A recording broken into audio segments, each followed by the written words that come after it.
It's really nice when you see a tactic you want to test in a system like we have here and everyone flourishes. But it's really special when the team you thought would top the chart gets beaten out handily by someone from lower down on the list.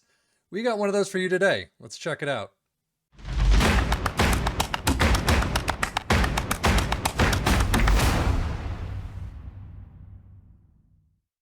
This tactic is called the Dutch Tulip 4-2-3-1 Volante and SS and blah blah blah, all of these other things that they have. As you can see, it is a fairly standard 4-2-3-1 attacking mentality. I have no idea what this says, so I'm not even going to pretend.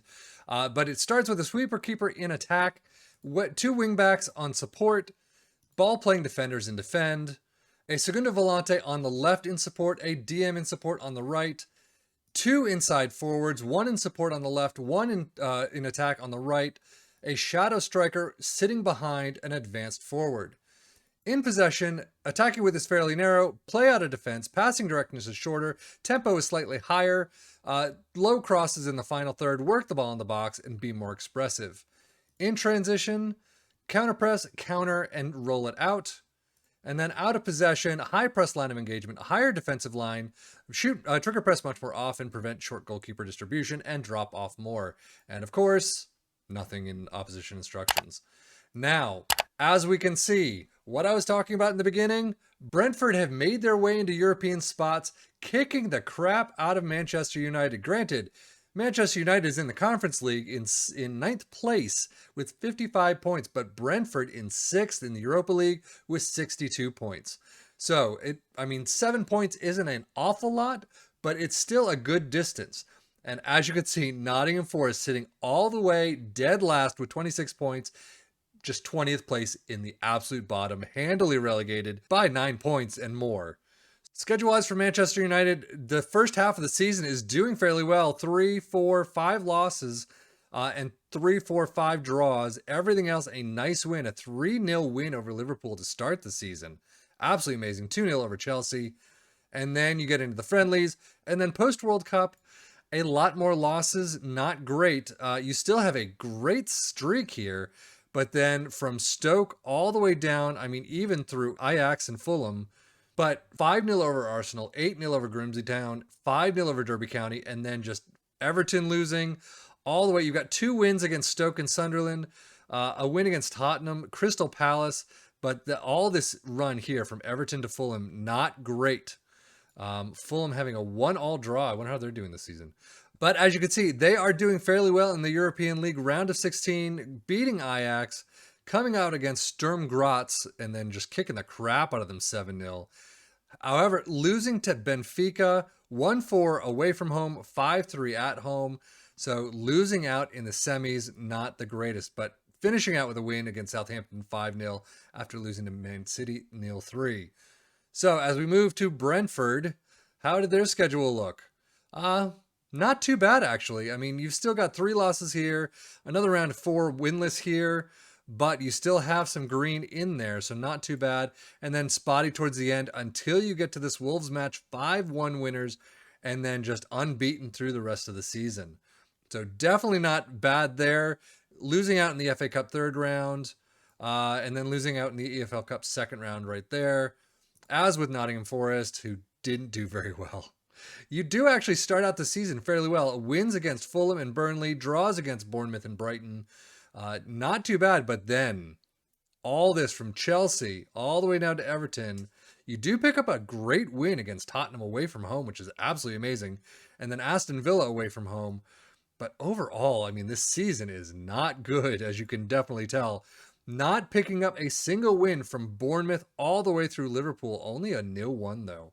So obviously, if you use this tactic, I probably wouldn't use this tactic if you were Nottingham Forest. However, some of these score lines, 0-1, 0-2 maybe, 0-0.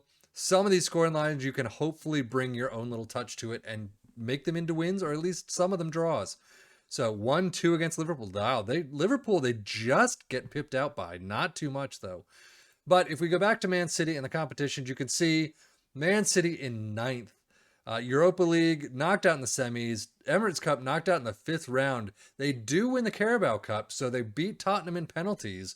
Not bad whatsoever. So at least they have a trophy for having finished in 9th place.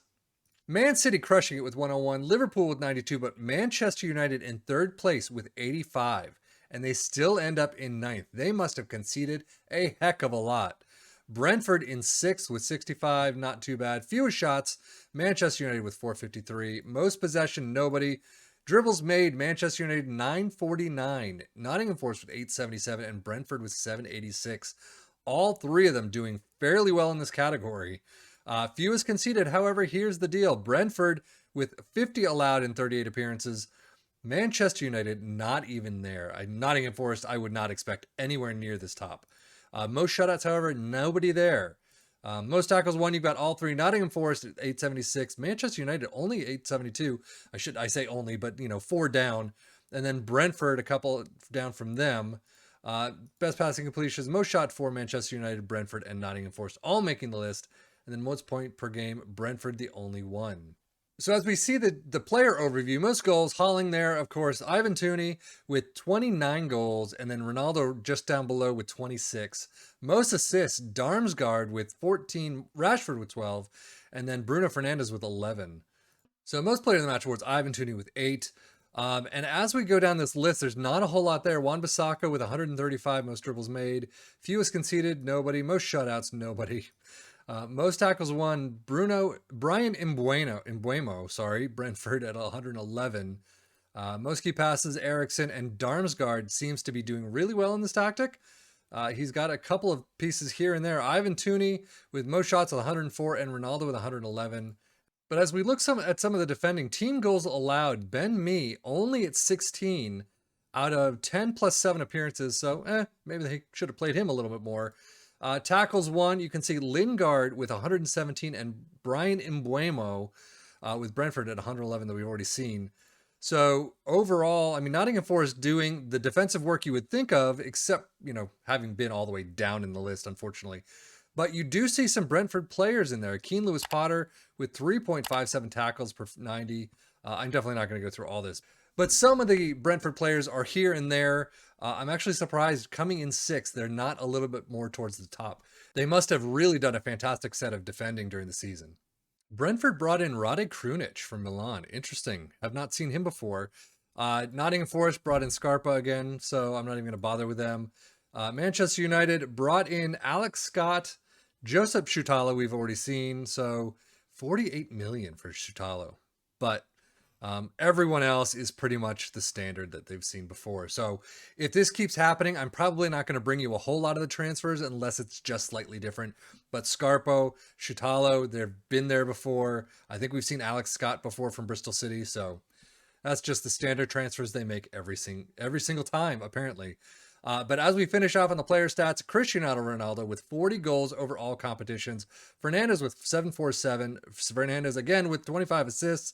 And then Bruno Fernandes with 9 Player of the Match awards. As we hit Brentford in 6th place, 30 goals for Ivan Toney. That's a nice tally. Toney with a 707 highest average rating, though. Not great. But most assists, Darmsgaard with 15. And then most Player of the Match awards, Ivan Toney with 8.